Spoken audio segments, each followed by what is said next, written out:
9th class chapter number 6 work and energy. उसके आज हम एक्सरसाइज प्रॉब्लम्स कर रहे हैं। पंजाब बोर्ड के और फेडरल बोर्ड की जो बुक्स रिकमेंडेड हैं, कारवान बुक या पंजाब बोर्ड की जो बुक है, तो उसके न्यूमेरिकल्स आज हम कर रहे हैं एक्सरसाइज के। इससे पहले हमने एक्सरसाइज के शॉर्ट क्वेश्चंस, एक्सरसाइज के सारे लॉन्ग क्वेश्चंस इस पर वीडियोस बना चुके हैं। तो अगर आपने वो अभी नहीं देखी तो देख सकते हैं, जिन्होंने तैयार कर ली हैं वो बहुत अच्छा है। तो अब हम देखते हैं प्रॉब्लम 6.1। प्रॉब्लम 6.1 की स्टेटमेंट है, a man has pulled a cart through 35 metre. First ये कोई बॉक्स है, कोई कार्ट है या कोई रेडी है, ठीक है, उसको एक शख्स जो है वो पुल कर रहा है, खींच रहा है, और 35 मीटर तक उस कार्ट ने डिस्टेंस कवर कर ली है। तो डिस्टेंस कितना है? 35 मीटर, ठीक है। और उस पर कितनी फोर्स लगाई गई है? Applying force of 300 Newton. तो फोर्स जो अप्लाई किया वो है 300 न्यूटन। कहते हैं कि find the work done by the man. उस शख्स ने कितना वर्क किया है वो आप कैलकुलेट करके बताएं, ठीक है। तो वर्क हमें फाइंड करना है, डाटा लिख लिया, अब हमें सोल्यूशन करना है, इसको सॉल्व करना है। तो work done is equal to F dot S होता है, हमें मालूम है। डॉट खत्म करेंगे तो हमें कॉस थीटा लगाना पड़ता है, पता है ना। अच्छा, तो अब हम क्या करते हैं कि इस केस में एंगल तो हमें वैसे उन्होंने स्ट्रेट फॉरवर्ड तो नहीं बताया, लेकिन हम अगर कॉमन सेंस यूज करें तो फोर्स और डिस्टेंस दोनों की डायरेक्शन सेम है, ठीक है। फोर्स इस डायरेक्शन में लग रही है तो डिस्टेंस भी इसी डायरेक्शन में ही हो रहा है, डिस्प्लेसमेंट भी इसी डायरेक्शन में कवर हो रहा है, तो आपस में पैरेलल हो गए हैं। पैरेलल का मतलब है कि एंगल कितना हो गया? 0 डिग्री। तो हम थीटा कितना लिख देंगे? थीटा की जगह पर 0। तो cos 0 क्या होता है? 1। तो हमने क्या किया? fs cos 0 की जगह पर हमने क्या लिख दिया? 1। तो 1 को fs से करें fs आ जाएगा। फोर्स वैल्यू कितनी है? 300 न्यूटन, और डिस्टेंस कितना है? 35 मीटर। इसको मल्टीप्लाई करें तो हमारे पास 10,500 जूल वर्क डन आ जाएगा। ये हमारे पास, ये उस शख्स ने वर्क परफॉर्म किया। जी स्टूडेंट्स, प्रॉब्लम नंबर 6.2 है। इसमें कह रहे हैं कि ए ब्लॉक वेइंग 20 न्यूटन, एक ब्लॉक है जिसका वेट 20 न्यूटन है। तो हमने यहाँ लिखा वेट 20 न्यूटन। उसमें कह रहे हैं is lifted 6 metre vertically upward, उसको 6 मीटर हाइट पर लिफ्ट किया गया है, ठीक है, हैंग किया गया है, जो समझिए 6 मीटर हाइट तक ले जाया गया है, ठीक है। उसके बाद कहते हैं कि calculate the potential energy stored in it. तो अब इसकी पोटेंशियल एनर्जी पोजीशन की वजह से क्या होगी, ये हमें फाइंड करनी है, ठीक है। तो हाइट 6 मीटर है, potential energy we have to find. तो सॉल्यूशन हम जानते हैं, पोटेंशियल एनर्जी का फार्मूला होता है mgh, ये हमने ड्राइव भी किया हुआ है, ठीक है। अब हमें मैथ नहीं दिया हुआ, हमें तो वेट दिया हुआ है। तो हम क्या करते हैं, इस mg को हमने इधर ब्रैकेट में लिख दिया और डॉट h लिख दिया, कोई फर्क तो नहीं पड़ रहा है ना इससे, बात तो वही है mgh। लेकिन mg किसके इक्वल होता है? वेट की। हमें मालूम है कि w इज इक्वल टू होता है mg, वेट का फार्मूला यही होता है ना।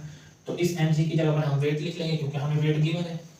सो डॉट h, वेट कितना है? 20 न्यूटन, मल्टीप्लाइड बाय हाइट कितनी है? 6 मीटर। तो 20 multiplied by 6, 120 joule potential energy आ जाएगी, ठीक है।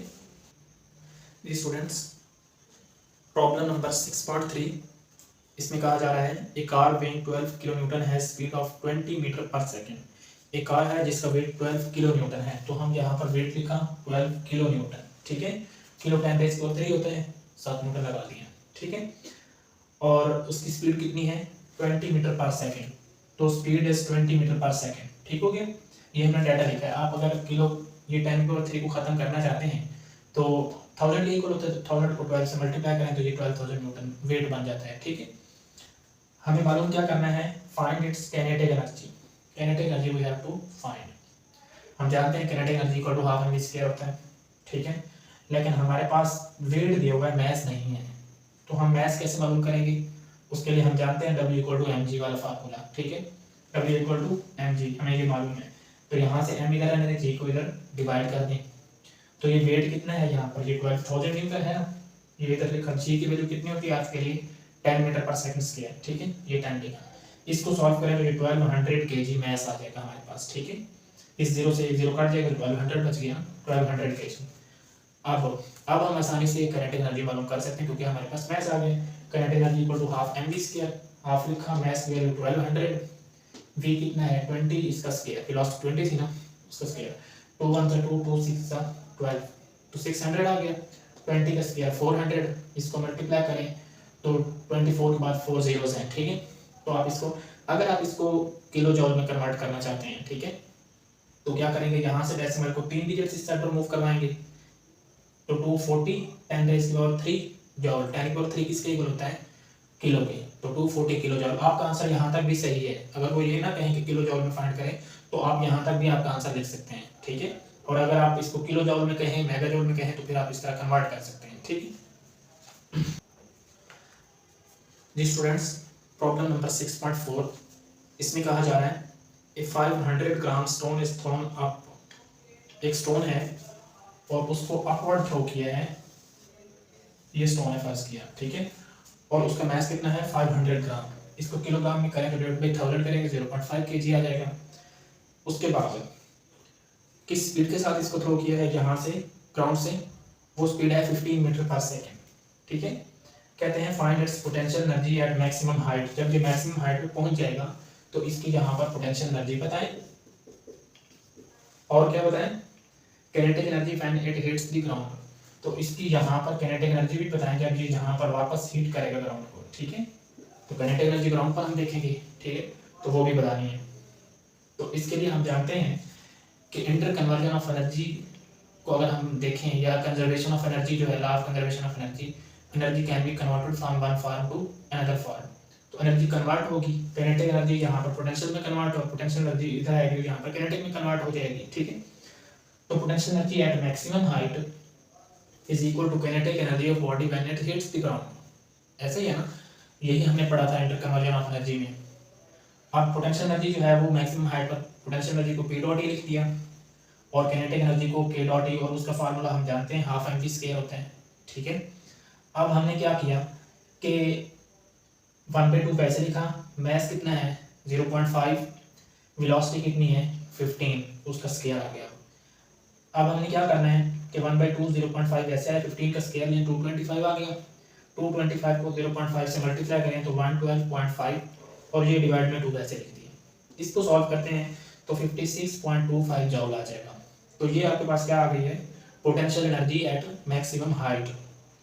तो जब वही बॉडी हाइट से जब वापस ग्राउंड को हिट करेगा तो पोटेंशियल एनर्जी कन्वर्ट हो जानी है काइनेटिक एनर्जी में, और काइनेटिक एनर्जी कितनी होगी, इतनी का पोटेंशियल थी। तो इसलिए हमने लिखा है kinetic energy equal to half mv square.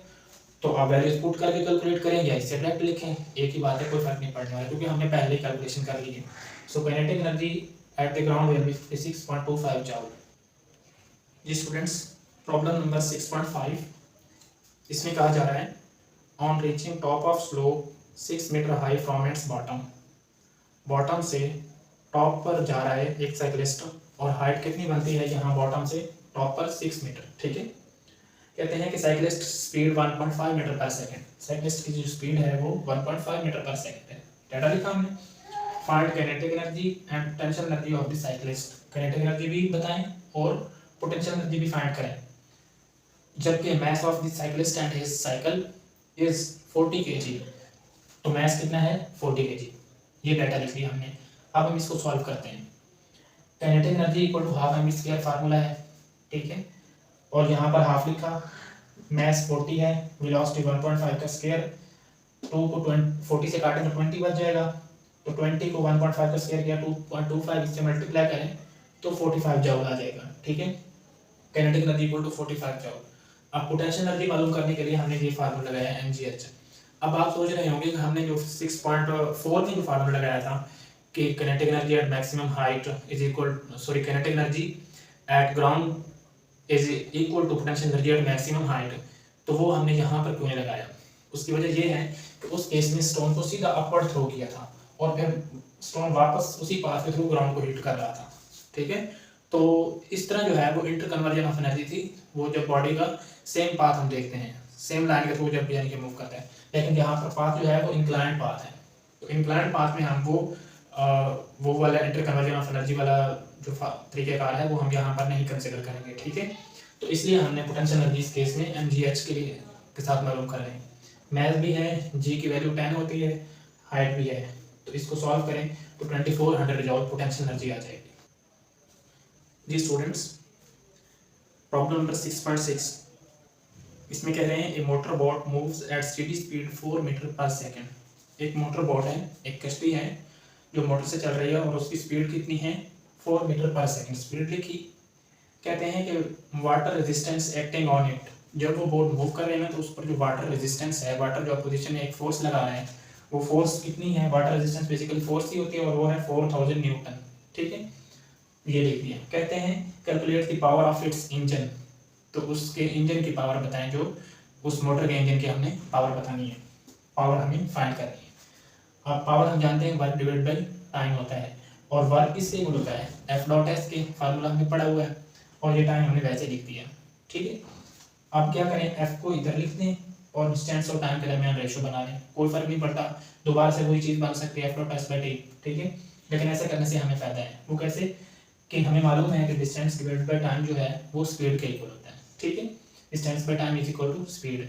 अब हमने क्या किया, इसकी जगह पर स्पीड लिख दिया वी, एफ डॉट वी, क्योंकि हमारे पास फोर्स भी है और वेलोसिटी भी है, स्पीड भी है, तो यहाँ पर फोर्स लिखा मल्टीप्लाई बाई स्पीड, ये वैल्यूज पुट करी तो यहाँ से मल्टीप्लाई किया तो ये 16,000 पावर किलोवाट वाट आ गया। अब इसको किलोवाट में अगर आप करना चाहें, वैसे यहाँ तक भी काफ़ी है आंसर, अगर किलोवाट में करें तो यहाँ से 3 डिजिट इस साइड पर मूव करवाएंगे, 16 10 रेज़ पावर 3 वाट, 10 रेज़ पावर 3 किलो के इक्वल, सो 16 किलोवाट ये पावर हो जाएगी। प्रॉब्लम 6.7 है, इसमें कह रहे हैं कि a man pulls a block with force 300 newton. एक शख्स है जो कि एक ब्लॉक को पुल कर रहा है, किस फोर्स के साथ, 300 न्यूटन फोर्स लगा के, और कितना डिस्टेंस उसने वो मूव किया है ब्लॉक को, 50 मीटर, डिस्टेंस कितना आ गया 50 मीटर, इन 60 सेकेंड, कितने टाइम के अंदर, 60 सेकेंड, टाइम है 60 सेकेंड। तो ये हमने डाटा निकालिया स्टेटमेंट से।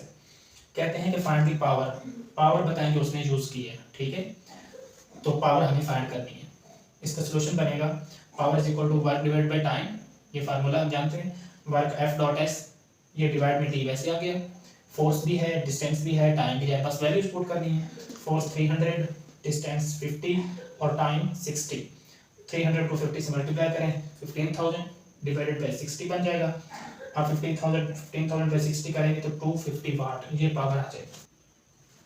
प्रॉब्लम 6.8 है, इसमें कह रहे हैं ए 50 kg मैन, एक शख्स है जिसका मैस है 50 kg। ठीक है, मैस लिखा 50 kg, move 25 steps up, 25 steps ऊपर जा रहा है, स्टेयर्स के थ्रू ऊपर जा रहा है, तो 25 स्टेप्स वो ऊपर गया है। कहते हैं कि कितने टाइम में, 20 सेकंड्स के अंदर, तो नंबर ऑफ स्टेप्स जो है वो 25 है और टाइम कितना है 20 second. If each step is 16 centimetre, ये फर्स्ट के स्टेयर्स के स्टेप्स हैं, हर स्टेप की जो हाइट है वो 16 सेंटीमीटर, इसको मीटर में करें 100 पर डिवाइड करें 0.16 मीटर में आ जाएगा। ठीक है, अब वो कहते हैं कि 25 स्टेप गया है, एक स्टेप की हाइट इतनी है 0.16 मीटर, फाइंड इट्स पावर, तो हमें क्या करना है, उसकी पावर बतानी है, फाइंड हिज पावर, उस शख्स की पावर कितनी कंज्यूम हुई है, कितनी पावर है, वो हमें यहाँ पर फाइंड करनी है। अब हम देखते हैं कि नंबर ऑफ स्टेप्स 25 थी और हाइट ऑफ वन स्टेप कितनी है 0.16 मीटर, तो 25 स्टेप्स की हाइट टोटल कितनी हो जाएगी, तो number of steps multiplied by height of one step, तो नंबर ऑफ स्टेप्स 25 और सिंगल स्टेप की जो हाइट है वो इतनी है, तो मल्टीप्लाई करेंगे तो टोटल 4 मीटर आ जाता है। ठीक है, हमारे पास की टोटल हाइट आई है वो 4 मीटर, यानी कि यहाँ से लेके यहाँ तक टोटल हाइट 4 मीटर बन जाएगी। ठीक हो गया। अब पावर जो है वो वर्क डिवाइड बाई टाइम है, वर्क पोटेंशियल एनर्जी के इक्वल होता है और पोटेंशियल एनर्जी mgh के इक्वल, और ये डिवाइड में टी वैसे हमने फार्मूला लगा दिया है। अब हम क्या करें कि मैस की वैल्यू गिवन है 50, जी की वैल्यू 10 होती है और हाइट कितनी है 4 मीटर जो कि हमने यहाँ फाइंड की है। ठीक है, और डिवाइड में टाइम कितना दिया हुआ है 20, बस सिंपल इसको मल्टीप्लाई किया तो 2000 ऊपर बना, और डिवाइड में ये 20 से 20 काट दे तो 100। ठीक है, 100 वाट पावर आ जाएगी। जी प्रॉब्लम नंबर 6.9 है, इसमें कह रहे हैं कि calculate the power of the pump, pump की पावर फाइंड करें, यानी कि हमें पावर फाइंड करनी है। ठीक है, which can lift 200 kg of water, तो kg मैस की लिमिट है ना, तो 200 kg मैस है, यानी कि वाटर जो वो उसने ऊपर लिफ्ट किया है, ऊपर ट्रांसफर किया है, थ्रू हाइट, हाइट कितनी 6 मीटर, 6 मीटर हाइट पर 200 kg वाटर सप्लाई हुआ है, कितने टाइम के अंदर, इन 10 सेकेंड्स, टाइम इज 10 सेकेंड्स। क्या मालूम करनी है, पावर, बस ये डाटा लिख लिया। सॉल्यूशन, पावर का फार्मूला वर्क बाय टाइम, क्योंकि इसमें वर्टिकल केस है, हाइट और ग्रेविटी इन्वॉल्व है, तो वर्क में पोटेंशियल एनर्जी के इक्वल, डिवाइड में ये टाइम वैसे आया, पोटेंशियल एनर्जी mgh होता है, डिवाइड में यहाँ पर टी आ गया, ये टी वैसे ही, मैथ की वैल्यू भी है, जी की वैल्यू हमें मालूम होती है 10 metre per second square, height given है, और ये डिवाइड में टाइम 10 सेकंड भी गिवन है, इस टाइम के साथ ये 10 काट दें, 200 बाई 6 1200 वाट पावर आ जाएगी। ठीक है, जी स्टूडेंट्स, आखिरी प्रॉब्लम है 6.10 चैप्टर 6 का। बहुत ही इम्पोर्टेंट है, मुश्किल नहीं है, आसान है, थोड़ा समझेंगे तो। कहते हैं कि an electric motor of 1 horse power is used. तो इलेक्ट्रिक मोटर जिसकी पावर है 1 HP, 1 horse power 1 horse power, और आपको पता है 1 हॉर्स पावर वाट में कितनी होती है उसकी, वाट में लिखें 1 हॉर्स पावर इक्वल टू 746 वाट। ठीक है, ये हमने खुद लिख लिया। अब उसके बाद कहते हैं use to run water pump, वो मोटर वाटर पंप को चला रही है। ठीक है, the water pump takes 10 minutes. कितना टाइम ले रहा है वाटर पंप? 10 मिनट्स। तो सेकंड्स में कन्वर्ट करें टाइम को, तो मल्टीप्लाई 60 सेकंड, 10 मल्टीप्लाई 60 कितना हो जाएगा? 600 सेकंड्स। ये टोटल सेकंड्स आ गए। तो फिल एन ओवरलोडेड टैंक, कहते हैं कि टैंक को मुकम्मल फिल करने के लिए ना इतना टाइम वो कंज्यूम कर रही है। ओवरहेड टैंक, ओवरहेड का मतलब है उसकी टॉप तक टैंक को फिल करने के लिए। The tank has capacity of 800 litres. Tank की जो कैपेसिटी है, ठीक है, वो 800 लीटर, यानी कि वॉल्यूम है ना, लीटर वॉल्यूम का यूनिट होता है, तो कैपेसिटी वॉल्यूम और वॉल्यूम 800 लीटर वो स्टोर कर सकता है, और उसने किया है। ठीक है, और उसकी हाइट कितनी है? वाटर जो टैंक की हाइट है 15 मीटर। ठीक है, ग्राउंड लेवल से कितनी हाइट पर है? 15 मीटर तक। तो ये हमने हाइट भी लिख ली। उसके बाद कहते हैं find actual work done by the electric motor. Work done by the electric motor, जो electric motor work done perform कर रही है, स्टार्ट से दे रही है, इनपुट एनर्जी जो दे रही है, यानी कि इनपुट जो दे रही है। ठीक है, तो वो हमने पहले मालूम करना है। Work done by the electric motor, यहाँ पर आपने ये याद रखना है कि ये इनपुट है जो यहाँ उन्होंने पूछा है हमसे। ठीक है, तो by motor actual work done equal होगा इनपुट वर्क के, इनपुट एनर्जी के, और ये हमें मालूम करना है। और उसके बाद कहते हैं कि आल्सो फाइंड दी एफिशिएंसी। ठीक है, एफिशिएंसी भी हमें मालूम करनी है। वाटर की डेंसिटी दी हुई है 1000 kg पर मीटर क्यूब, और 1 लीटर 1 kg के इक्वल होता है, ये इन्फॉर्मेशन दी हुई है। 1 लीटर वॉल्यूम होगा ना, तो उसमें कितना मैस होगा वाटर का? 1 kg। तो 800 लीटर है तो 800 kg। ठीक हो गया। अब यहाँ से हम सोल्यूशन लिखते हैं। परसेंटेज एफिशिएंसी हमें मालूम है, अगर हमें ये मालूम करनी है तो फार्मूला है output by input energy multiplied by 100। ना तो हमारे पास आउटपुट है ना ही इनपुट दी हुई है स्ट्रेट फॉरवर्ड, तो हम पहले ये दोनों मालूम करते हैं। ठीक है, तो इनपुट पहले मालूम करते हैं। इनपुट वर्क बाय मोटर जो है वो क्या होगा, वो इस फार्मूले से लिखेंगे, power is equal to work by time. Work इधर रहा और टाइम को इधर क्रॉस मल्टीप्लाई करते हैं। पी डॉट टी, पावर कितनी है? 746 वाट, मल्टीप्लाई टाइम कितना है? 600 सेकेंड्स। तो ये हमारे पास 447600 जॉल, ये हमारे पास इनपुट वर्क आ गया है। ठीक है, या इनपुट एनर्जी कह सकते हैं, जो मोटर की तरफ से दी गई है, सप्लाई दी जा रही है। ये हो गया इनपुट। अब हमें देखना है आउटपुट। तो आउटपुट क्योंकि वो हाइट पर है टैंक, तो पोटेंशियल एनर्जी इक्वल होगी आउटपुट वर्क के। ठीक है, so output work equal to potential energy का क्या फार्मूला? mgh। ठीक है, मैस है हमारे पास 800, क्योंकि 800 लीटर है ना वॉल्यूम, तो मैस कितना होगा? 800 kg, क्योंकि 1 लीटर 1 kg के इक्वल है, तो 800 g की वैल्यू 10, हाइट 15, इसको मल्टीप्लाई करें तो ये हमारे पास आउटपुट आ जाएगी। ये आउटपुट वर्क है 12 एंड 40 जॉल। ठीक है, अब हमने क्या करना है? परसेंटेज एफिशिएंसी देखनी है। तो परसेंटेज एफिशिएंसी के लिए फार्मूला वही दोबारा लिखा, output by input multiply 100। Output ये और इनपुट यहाँ से ये पुट किया, मल्टीप्लाई 100, इसको इस पर डिवाइड करें तो 0.268 मल्टीप्लाई 100, तो अब इसको इससे मल्टीप्लाई करें तो 26.8%, ये एफिशिएंसी आ गई है। अगर आपके पास 27 आ जाए, राउंड ऑफ करके लिखें तब भी कोई मसला नहीं है, 25 आ जाए तब भी नो प्रॉब्लम, लेकिन 27 तक भी अप्रोक्सीमेटली ठीक ही होगा।